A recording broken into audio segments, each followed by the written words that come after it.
way back 2015, nung pumunta ako dito sa Christ Baptist Church. 2016, pumunta rin naman siya dito sa Christ Baptist Church. At dito kami nagkakilala sa Bible School. So, nung una ko siyang nakilala, wala akong idea na siya pala. Actually, dito sa Bible School, bawal talaga sa amin. Lalo na pag first year ka, bawal talaga na mag-in ka sa relationship. Kahit na may rules na gano'n, there are times na na-office kami, napapagalitan, nasasaway. Nasusunod naman namin yun. So, kami po ni Aldrin, hindi kami pumasok sa pagbo-boyfriend-girlfriend. So, nung time na nandito pa kami sa Bible School, mahirap siya. Kasi parehas kami, alam namin yung feelings namin sa isa't isa. Pero dahil may kailangan kaming sundin, may kailangan kaming irespeto. So, bago kayo pumasok sa relationship, dapat nakatapos muna kami sa Bible School. This is for my BFF, Judy Ann. Thank you so much! And this is for Mariko.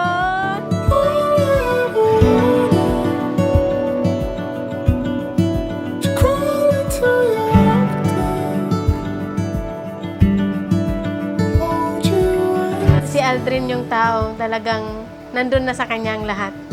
Puso kasi talaga ni Aldrin ni sobrang napaka-down to earth, napaka-humble na tao, talagang masunurin, napaka-tahimik, maprinsipyo. Maalaga siyang tao kasi nung nasa Bible School ako, there are times hindi naman maiwasan na na minsan nagkakasakit ka, nilalagnat. Nung nilagnat ako, isa siya sa unang nag-alaga sa akin or nag-abot ng gamot, nag-abot ng tubig. So, yung time na yon, doon unang nahulog yung damdamin ko sa kanya. Pag-aalaga niya ng gano'n. Hanggang ngayon naman, gano'n pa rin naman siya.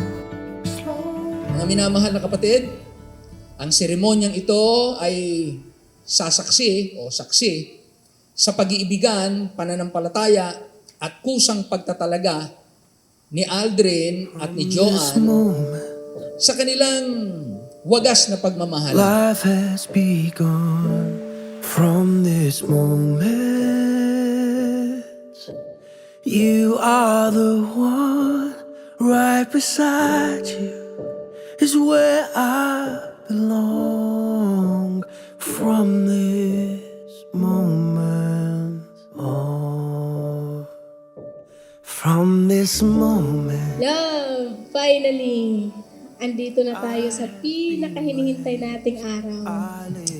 Ngayon, nandito tayo sa harap ng altar at isineselebrate ang katagumpayan at kabutihan ng Panginoon. 8 years ago, nanalangin ako sa Panginoon na kung mayroon man akong babaeng makikita, ay yung babaeng makakasama ko na handang maglingkod at tumugon sa gawain ng Panginoon. I give my hand to you with all my heart. Can't wait to live my life with you. Can't wait to start. You and I will never. Salamat sa Panginoon dahil ikaw yung ibinigay sa akin. Ikaw yung taong tumanggap sa kabila ng maraming pagkukulang, maraming pagbagsak na dumating sa buhay ko. Ikaw yung isang nag-ahon sa akin. Ikaw yung taong nagtiyaga na kilalanin ako. Ikaw yung taong nagtiyaga na intindihin ako. At ikaw yung taong napakamahaba ang pasensya. Salamat sa walang sawang pagmamahal at pag-aalaga sa akin. Pasensya na kung minsan nasusungitan kita dahil sa sobrang sungit ko. Pero lagi mong tandaan, diyan nagsimula ang ating pagmamahalan. Moment on.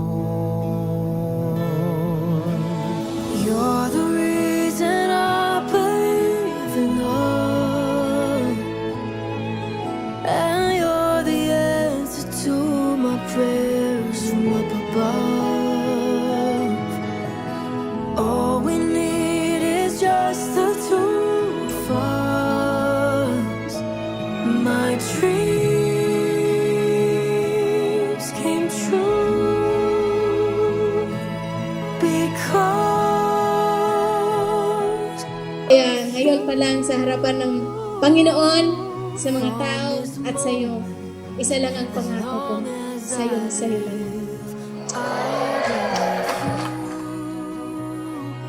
I promise you Pangingitiin kita tuwing pagising mo sa umaga at aalagaan ka sa tuwing nanghina ka. Sabay tayong susunod sa kanyang kalooban tulad ng pinangako natin sa isa't isa. At kung saan man tayo dalhin ng Panginoon ay magtatapat at maglilingkod tayo ayon sa Kanya. Mahal na mahal kita, Joan, at wala ng iba, kamatayan lang ang maghihiwalay sa pagmamahala natin.